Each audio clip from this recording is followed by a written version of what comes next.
There is a question Peter Thiel has asked in some form for years.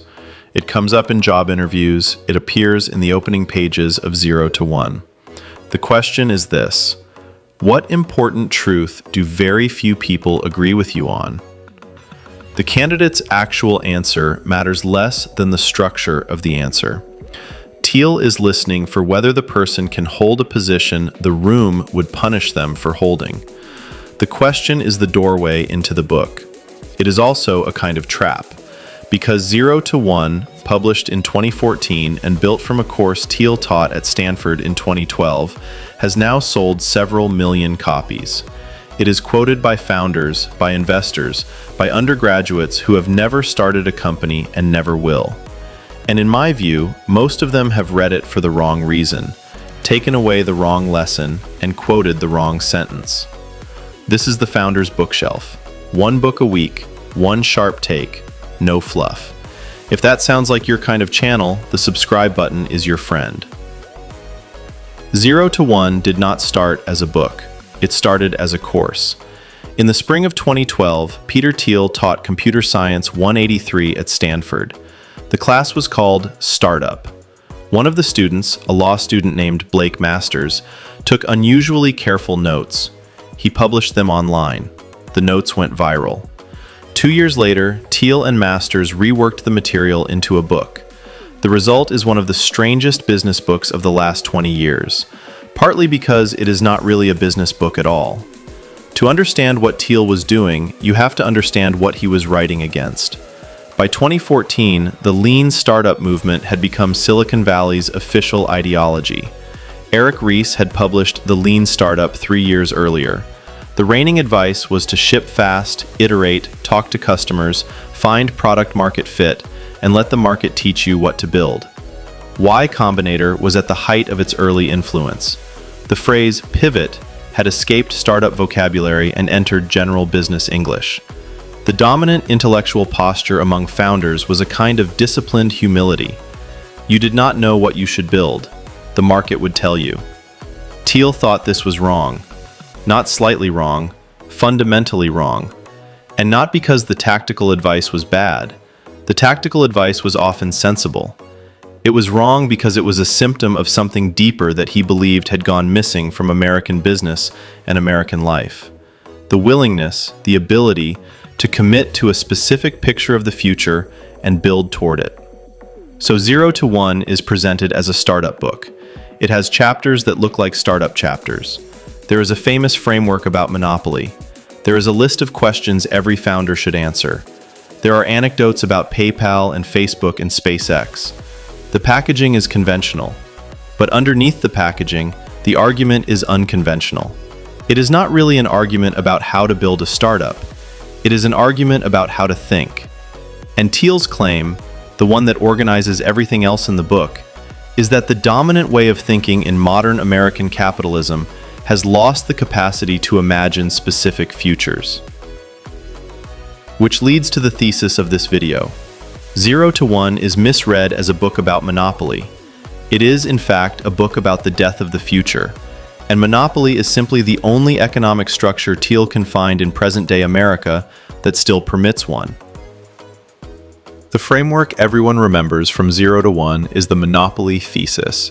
It is the part that goes viral on social media. It is the part that gets condensed to a single sentence on a quote card. Competition is for losers. That sentence has been repeated so many times it has lost its edge, so let me put the edge back. In Thiel's telling, capitalism and competition are opposites. The companies that earn lasting profits are not the ones that win competitive markets. They are the ones that escape competitive markets entirely. Airlines compete. Google does not. Restaurants compete. Microsoft does not. The defining feature of a great business is that it is the only company that does what it does. Everything else is a treadmill. Google has all four. So does Facebook. So, in different combinations, do most of the companies Thiel has invested in. This is the part of the book everyone can recite, and it is genuinely useful. But this is also where most readers stop. And stopping here means missing what the monopoly framework is actually doing inside the book. Notice the strangeness of the argument. Thiel is not just saying that monopolies are profitable. Economists have known that for a long time. He is saying that monopolies are good, not just for the people who own them, but in some broader sense. He is going out of his way to reverse the moral valence the word usually carries, and he is being careful to distinguish two kinds of monopoly: the static kind, which corners an existing market and extracts rent, and the dynamic kind, which creates an entirely new market and is, for a long time, the only company in it. The static monopoly is the railroad baron. The dynamic monopoly is SpaceX. Thiel is defending the second and conceding the first. The deeper reason monopoly profits matter to Thiel is that they are the only profits in modern capitalism that permit long-term planning. A company in a competitive market cannot afford to think 10 or 20 years out. It is too busy defending its margins. A monopoly can. A monopoly has slack. A monopoly has the surplus required to fund a research program, to commit to a specific picture of the future, to absorb losses for a decade while building something that will pay off in 2 decades. That is the deeper claim, and it sets up the chapter most readers skim. Chapter 6 of 0 to 1 is called "You Are Not a Lottery Ticket." It is the philosophical core of the book. It is also the chapter that almost every summary glosses over or mentions briefly as a curiosity before returning to the monopoly material that performs better on social media. I want to argue that this chapter is not a curiosity. It is the spine of the book. The rest of 0 to 1 only makes sense if you read this chapter first. The chapter introduces a simple 2x2. On one axis, optimism and pessimism. On the other axis, definite and indefinite. 4 quadrants. Definite optimism is the worldview of someone who believes the future will be better than the present, who has a specific picture of what better looks like, and who has a plan to get there. Thiel locates this in mid-20th century America, the country that built the interstate highway system, that put a man on the moon, that decided in 1961 to land on the lunar surface within a decade and did it. Those were not bets, those were commitments. The future was specified, and then it was built. Indefinite optimism is the worldview that took over American life, starting, in Thiel's reading, sometime in the 1970s. Indefinite optimists also believe the future will be better, but they have no specific picture of it. They believe in progress without believing in any particular thing. They invest in diversified index funds because they cannot say which companies will win.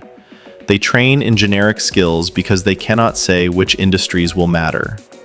They optimize for optionality because they cannot say what they want to optimize for.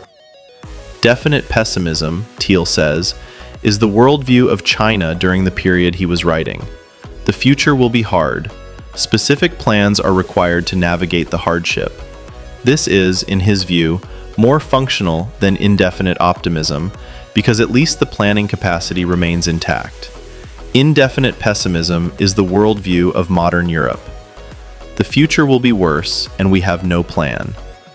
Thiel's claim is that the dominant worldview in American business and American politics has shifted from definite optimism to indefinite optimism, and that this shift has been disastrous. He sees it everywhere. He sees it in the rise of the hedge fund, which makes many small bets because it cannot say which will win. He sees it in the modern business school, which trains for general management because it cannot say what business will be managed. He sees it in the political class, which polls and triangulates and adjusts because it cannot say what should be done. And, most painfully for him, he sees it in the lean startup movement, which builds minimum viable products and waits for the market to tell it what to do, because it cannot say what should be built. This is the diagnosis underneath the monopoly framework. The reason Thiel cares about monopoly is that monopoly is one of the last economic structures in present-day America that rewards definite thinking. A monopolist can commit to a 10-year plan because the monopolist is not being eaten alive by competitors during years 1 through 9. When you read the book in this order, the famous frameworks rearrange themselves. The 4 characteristics of monopoly stop being a checklist for founders and start being a diagnosis of which market structures can sustain definite thinking. The contrarian question, the one about important truths that very few people agree with you on, stops being a hiring trick and starts being a test for whether a candidate retains the capacity to hold a specific position against indefinite consensus. This is the section where, on this channel, we take a position on the book itself. 0 to 1 is, I would argue, the best diagnostic book about American capitalism in the last 20 years. The chapter we just discussed will, I suspect, read as more prescient in 2050 than it does today. But the book has a structural problem, and the problem is worth naming because it limits how far the framework can carry you. The problem is this. Thiel preaches definite optimism to founders while practicing something closer to indefinite optimism as an investor. Founders Fund, the venture firm Thiel co-founded in 2005, does not bet on one company. It bets on many. Its returns, like the returns of every venture firm, follow a power law. A small number of investments produce the overwhelming majority of the gains. The rest do not. This is, in its structure, exactly the portfolio logic that Thiel criticizes when he describes the hedge fund mentality. Thiel is aware of this. He addresses it in the book. He distinguishes the power law as a description of how returns are distributed from the indefinite logic of diversification for its own sake. His argument is that a venture investor who understands the power law should make fewer bets and bigger bets, and concentrate in the companies that have a real shot at being category defining. There is something to this. Founders Fund has historically made fewer and larger investments than many of its peers. But the asymmetry is not fully resolved. The founder of one company can be definite. The investor across 30 companies cannot, at least not in the same way. There is a second place where 0 to 1 has aged unevenly, and it sits in the final chapter. The chapter is called The Founder's Paradox, and it argues, with reference to Greek mythology and Renaissance kingship, that great founders are necessarily strange, often pathological, and that the very qualities that make them effective are the qualities that make them difficult. Thiel cites Steve Jobs as the paradigm. Read in 2014, this chapter sounded like an honest acknowledgement of a real pattern. Read in 2026, after WeWork, after FTX, after a long series of founder collapses, it reads differently. The chapter treats the founder's pathology as essentially a feature. The intervening decade has produced a lot of evidence that the pathology is sometimes a feature, sometimes a bug, and frequently both at the same time. The framework needs more daylight between the productive and the destructive forms of founder excess than the book provides. Neither of these is a reason to dismiss 0 to 1. They are reasons to read it more carefully than the cover invites you to. Return now to the thesis.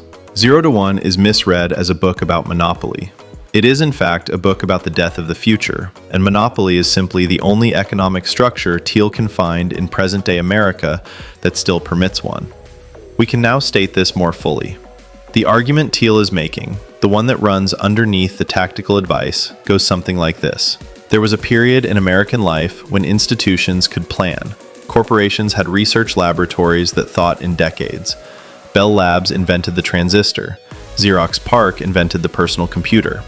Governments funded moonshots and meant them. Universities trained people to do specific things rather than to keep their options open.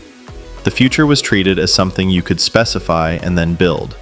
The capacity to do this rested on certain conditions. There were profits left over after operations. There were institutions stable enough to outlive their founders. There was a cultural confidence that committing to a specific path was wiser than hedging across many.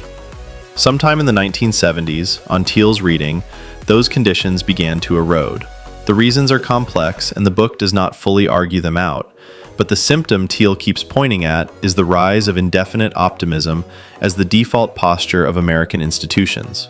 We stopped saying what we would build. We started saying that we would remain flexible. We stopped specifying outcomes. We started optimizing for optionality. In Thiel's diagnosis, this is not sophistication. It is loss. Optionality is what you optimize for when you have given up on knowing what you want. His prescription, encoded in the startup material, is that the venture-backed startup with a monopoly business model is one of the few remaining institutional forms in American life where definite planning is still possible. The founder has the authority. The monopoly profits provide the slack.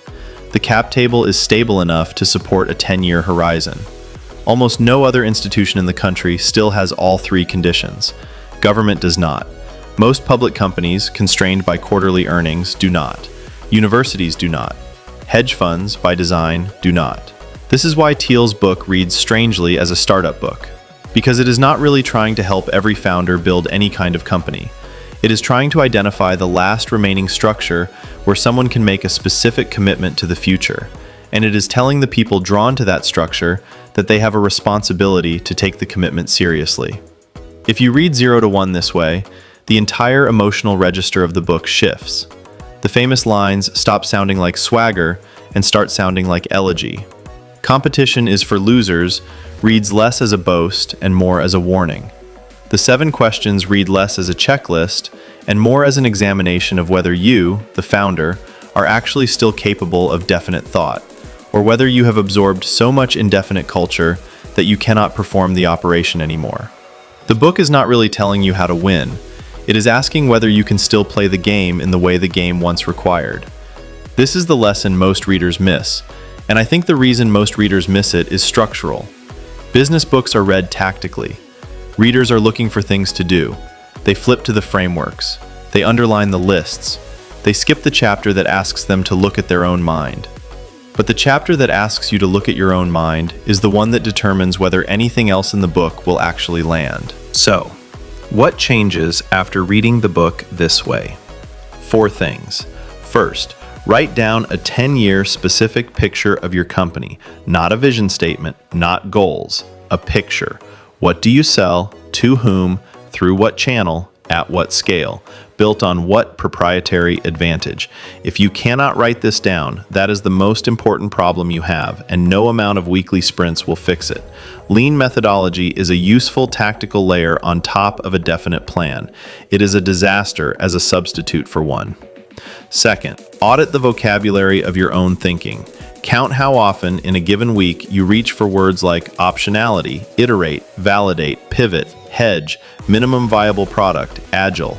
None of these words is wrong on its own. They become a problem when they crowd out the language of specific commitment. If your weekly review is dominated by these words and lacks any sentences of the form, "In 3 years, this company will be the only one that does X," you are operating inside the framework Thiel was diagnosing, even if you have read the book 3 times. Third, apply the secret question with more seriousness than the contrarian question framing usually invites. What do you believe about your market that nobody else does or that nobody else will say out loud? Write it down. Make it specific. Stress test it against the people who would push back on it the hardest. If you cannot articulate a real secret, you are probably building a 1 to N business and calling it a 0 to 1 business. There is nothing wrong with a 1 to N business. There is something wrong with pretending. Fourth, stop using "competition is for losers" as a slogan. Use it as a diagnostic question. Ask whether the structure of your market permits long-term capital accumulation or whether you are caught in a race to zero on price. The former is the Thielian monopoly. The latter is the disease he is describing. Both are real businesses. Only one of them allows the kind of planning the rest of the book assumes you are doing. None of these is a productivity hack. None of them is the kind of advice that fits on a quote card. They are slower and harder. They are also, I would argue, what the book is actually asking of you. If this kind of reading is what you came to the Founder's Bookshelf for, the subscribe button keeps it in your feed. Next week, we are reading High Output Management by Andy Grove. The Intel Founder's Manual is recommended by every serious operator and read carefully by surprisingly few of them. We are going to fix that. The bookshelf is open. See you Tuesday.